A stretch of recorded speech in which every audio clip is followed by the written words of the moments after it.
시청자 여러분 안녕하십니까? 경제의 맛 조은아입니다. 한 주간 경제 핫 이슈의 흐름을 살펴보는 주간경제 이야기에서는 부동산부터 금융, 일자리 이슈까지 각종 생활경제 정보를 전해드립니다. 이번 주 화제인에서는 플라스틱 대신 퇴비화 가능한 자연 소재로 일회용품을 만들고 직접 수거해서 재활용까지 하는 소셜벤처의 김은정 대표를 만나봅니다. 이어서 독특한 소재와 재미, 그리고 진한 감동까지 관객들이 원하는 모든 것을 담은 다양한 장르의 신작 영화들을 이번 주 스타엔터에서 소개해드리겠습니다. 그럼 경제의 맛 지금 시작합니다.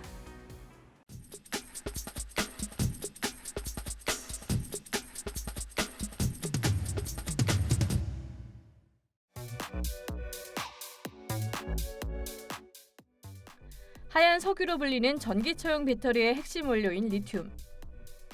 최근 전기차 수요가 회복되면서 중국 탄산 리튬 가격이 급등하고 있습니다.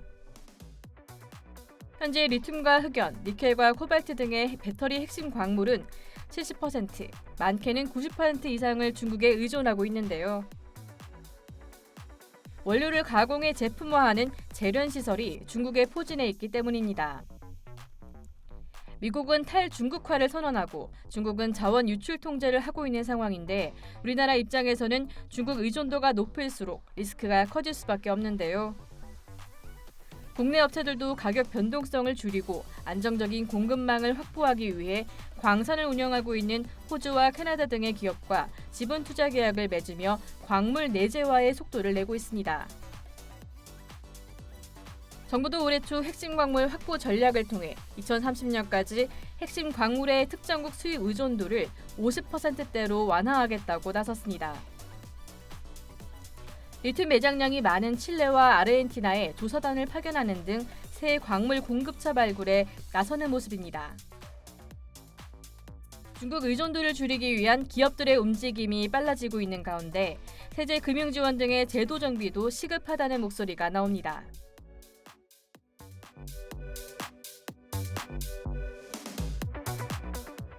대기업이 중소기업의 기술을 탈취하는 사례가 빈번해지자 정부가 칼을 빼들었습니다. 스타트업이 가지고 있는 성장의 가능성을 빼앗아간다는 점이 상당히 큰 문제가 되고 있고요. 이렇게 되면 우리나라가 앞으로 가야 될 길이 혁신 성장의 길이 어떻게 될 것인지 여기에 대한 문제점도 제기하는 것이라고 생각합니다.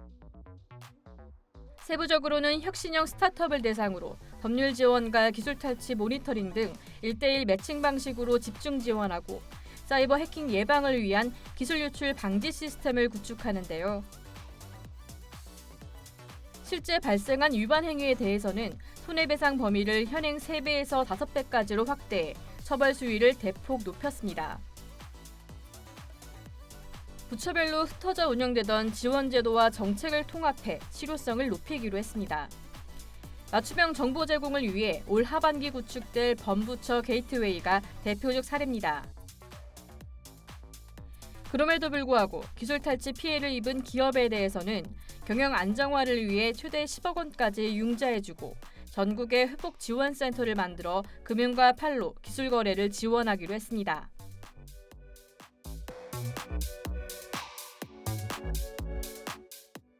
국내 가전시장의 제습기가 모처럼 인기 아이템으로 떠올랐습니다. 기상청의 폭우 예보와 함께 올여름 내내 비가 온다는 이른바 장마괴담이 확산되면서 소비자들이 잇따라 제습기 장만에 나선 건데요. 1년 전과 비교해 주요 제조업체들의 제습기 판매량도 눈에 띄게 늘었습니다. 국내 시장 1위 기업은 지난 5월 기준 제습기 판매량이 전년 대비 165%나 급증했는데요. 상황이 이렇자 일부 인기 제품은 재고가 부족한 지경에 이르렀습니다. 이로 인한 출고 지연 현상까지 보이고 있는 상황입니다. 제습기 수요가 빠르게 늘어나면서 제조업체들의 경쟁도 앞으로 더욱 치열해질 전망인데요. 삼성전자 등 대기업이 제습기 판매에 동참한 만큼 시장 규모 확대로 이어질지 기대됩니다.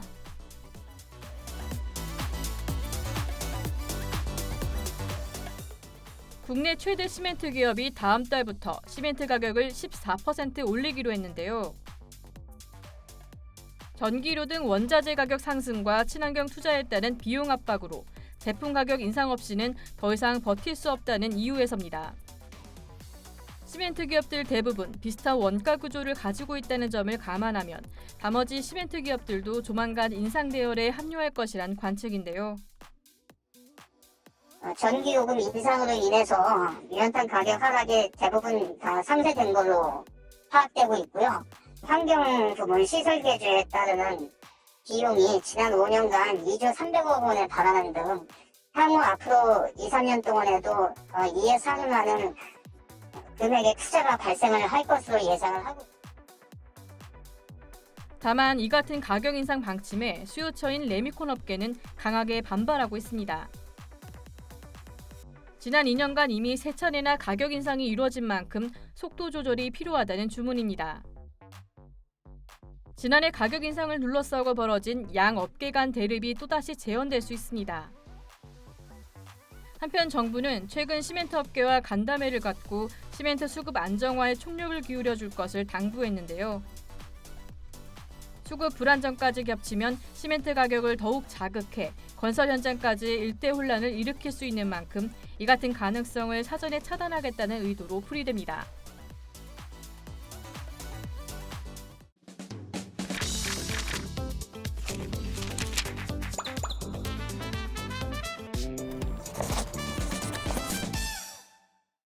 일회용품의 지속 가능한 선순환을 만들어가는 소셜벤처 리와인드 대표 김은정입니다. 최근 환경을 위해 일회용품을 줄이는 노력이 이어지고 있는 가운데 생분해되는 일회용품 만드는 소셜벤처가 등장해 주목받고 있다. 선택의 여지 없이 불가피하게 일회용품을 사용할 수밖에 없는 상황에서 차선책으로 자연의 성분으로 일회용품을 만들고 있는 기업 리와인드.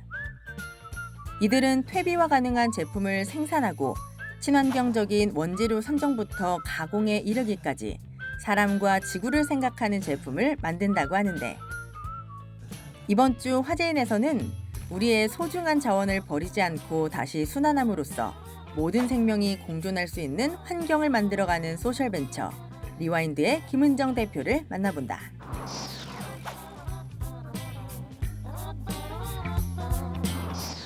리와인드는 일회용품의 지속 가능성을 만들어가기 위해서 우리가 쉽게 사용하는 일회용품을 생분해 가능한 소재로 만들고 이를 다시 수거하고 재활용하는 제로 사이클을 통해서 일회용 폐기물을 없애고 있는 소셜 벤처입니다.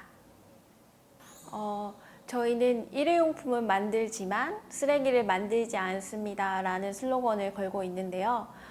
일회용품은 사실 너무 짧은 기간에 사용되어서 버려지기 쉬운데 저희는 이것들이 쓰레기로 버려지지 않고 자원화하기 위한 솔루션을 만들기 위해서 노력하고 있습니다. 생분해 가능한 테이크아웃 용품들을 위주로 생산을 하고 유통하고 있고요. 저희가 거래하는 업체에서 버려지고 있는 유기 폐기물, 예를 들면 커피박이나 커피 껍질, 밀기울과 같은 것들을 다시 수거해서 업사이클한 화분이나 골프티 같은 것들을 만들고 있습니다.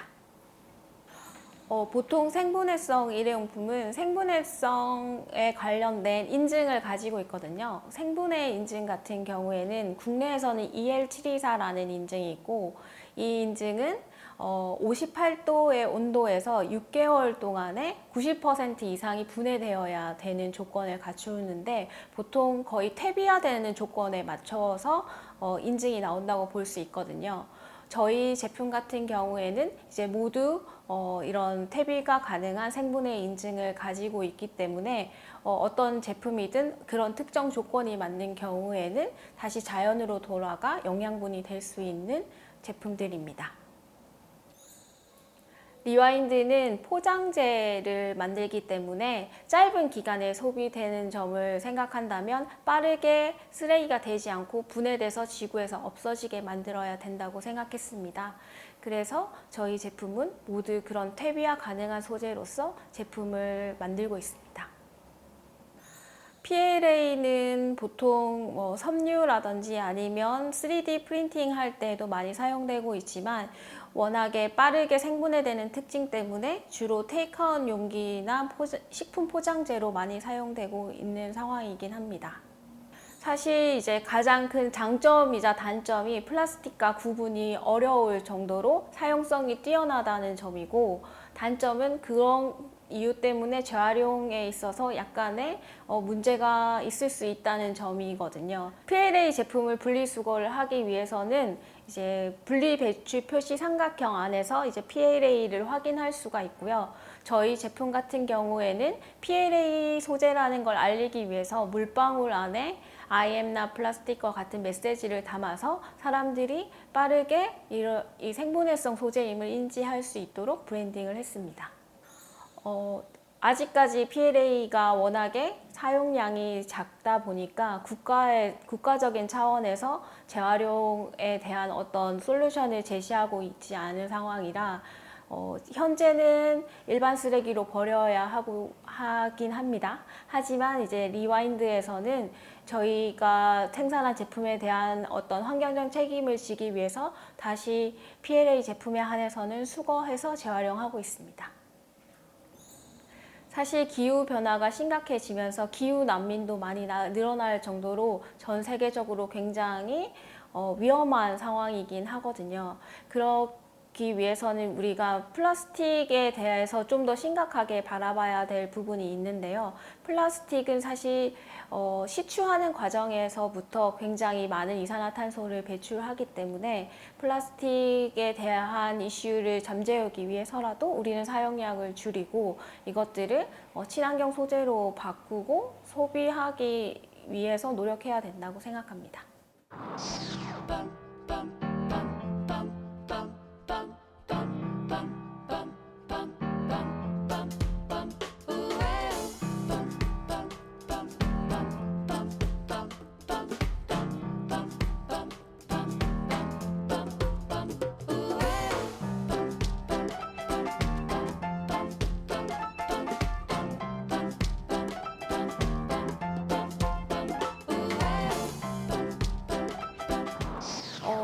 제가 2019년에 그린 디자인을 대학원에서 전공하게 됐거든요.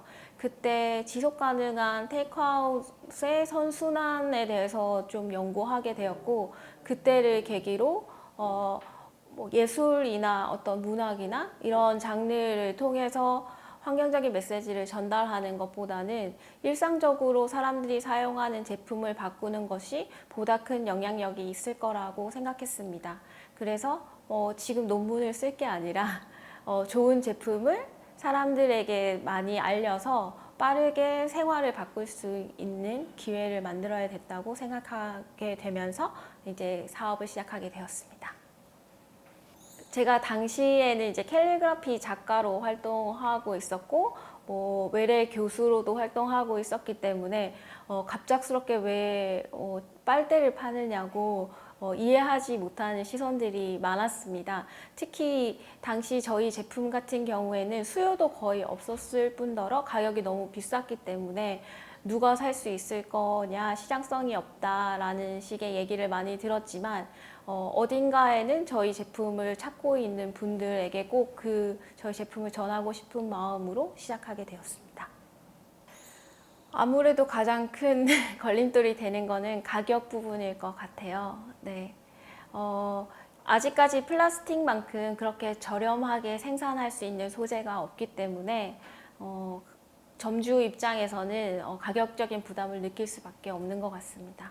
플라스틱 같은 경우에는 시추 과정에서부터 사실 많은 이산화탄소를 배출하고 있거든요. 하지만 이것들을 자연 소재로 바꾼다면 자연 소재 같은 경우에는 자연이 이렇게 식물이 자라면서 이산화탄소를 흡수하기 때문에 그 소재를 바꾸는 것 자체가 굉장히 환경적으로 이점을 가지고 있습니다. 근데 플라스틱은 또 버려진 이후에는 500년 동안 썩지 않기 때문에 잘게 부서져서 결국 먹이사슬을 통해서 우리 식탁 위에 오를 수도 있기 때문에 아주 조심해야 되는 소재인 거죠. 기업에서는 보통 제품이나 서비스를 출시하게 되잖아요. 네, 기업에서 만드는 제품들은 사실 하나의 제품을 친환경적으로 조금만 개선한다고 해도 그것들이 소비자로 갔을 때는 자연스럽게 친환경 소비로 이어질 수밖에 없다고 생각합니다. 따라서 하나의 작은 제품의 원재료를 조금을 줄이고 재활용성을 조금 더 높이고 함으로써 탄소 배출을 한 제품에 조금만 줄인다고 해도 그 영향력은 훨씬 클 수 있다고 생각합니다. 리와인드에서는 저희가 만든 제품에 대해서 다시 수거해서 재활용하는 프로젝트를 꾸준히 진행해 왔었는데요. 지금도 이제 그러한 프로젝트의 일환으로서 그리너 테이블이라는 인증 제도를 준비하고 있습니다. 그리너 테이블은 저희 제품을 사용하고 있는 매장들에게 이 친환경 매장이라는 인증을 알리고 사람들이 좀 더 많은 이런 매장들을 찾을 수 있도록 도와주고자 하는 캠페인입니다. 제가 만들어내는 제품에 대해서 끝까지 책임지고 저희가 만들어내는 일회용품들이 다시 쓰레기가 되지 않고 자연에서 사라지도록 하는 게 저의 목표이고 저희가 만든 이 솔루션을 더 많은 기업들이 참여해서 많은 제품들이 쓰레기로 남겨지지 않길 바랍니다.